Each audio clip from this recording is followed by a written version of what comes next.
ರೈತ ಬಾಂಧವರಿಗೆ ಪ್ರಗತಿ ಚಾನಲ್ಗೆ ಆತ್ಮೀಯವಾದಂಥ ಸ್ವಾಗತ. ಇಂದಿನ ತೊಗರೆ ಕಾಳಿನ ಬೆಲೆಯನ್ನು ನೋಡಿಕೊಂಡು ಬರೋಣ. ಇನ್ನೂ ಯಾರು ಹೊಸದಾಗಿ ನಮ್ಮ ಯೂಟ್ಯೂಬ್ ಚಾನಲ್ನ ನೋಡ್ತಾ ಇದ್ದರೆ ತಪ್ಪದೆ ಸಬ್ಸ್ಕ್ರೈಬ್ ಆಗಿ. ನಾವು ಪ್ರತಿದಿನ ಬೆಲೆಗಳ ಅಪ್ಡೇಟ್ಗಳನ್ನ ನೀಡ್ತಾ ಇರ್ತವೆ. ಈ ಚಾನಲನ್ನು ತಪ್ಪದೆ ಈಗಲೇ ಸಬ್ಸ್ಕ್ರೈಬ್ ಆಗಿ. ಇಂದು ತೊಗರೆ ಕಾಳಿನ ಬೆಲೆ ನೋಡೋದಾದರೆ ವಿಜಯಪುರದಲ್ಲಿ ಒಂದು ಕ್ವಿಂಟಲ್ಗೆ 7,000ದಿಂದ 7,600 ರೂಪಾಯಿವರೆಗೆ ಬೆಲೆಯನ್ನು ಹೊಂದಿದೆ. ಹಾಗೆ ರಾಯಚೂರದಲ್ಲಿ 6,400ದಿಂದ 7,800 6,400ದಿಂದ 7,800 ರೂಪಾಯಿವರೆಗೆ ರಾಯಚೂರದಲ್ಲಿ ಒಂದು ಕ್ವಿಂಟಲ್ ತೊಗರೆ ಕಾಳಿನ ಬೆಲೆಯನ್ನು ಹೊಂದಿದ್ದು, ತುಳಜಾಪುರದಲ್ಲಿ ಒಂದು ಕ್ವಿಂಟಲ್ ತೊಗರೆ ಕಾಳಿಗೆ 6,000 ರೂಪಾಯಿದಿಂದ 7,000 ರೂಪಾಯಿವರೆಗೆ ಬೆಲೆಯನ್ನು ಹೊಂದಿದೆ.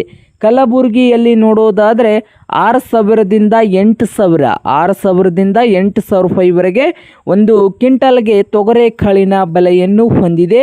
ಹಾಗೆ ಚಿತ್ರದುರ್ಗದಲ್ಲಿ 6,000ದಿಂದ 6,500 ರೂಪಾಯಿವರೆಗೆ ಒಂದು ಕ್ವಿಂಟಲ್ ತೊಗರೆ ಕಾಳಿನ ಬೆಲೆಯನ್ನು ಹೊಂದಿದೆ.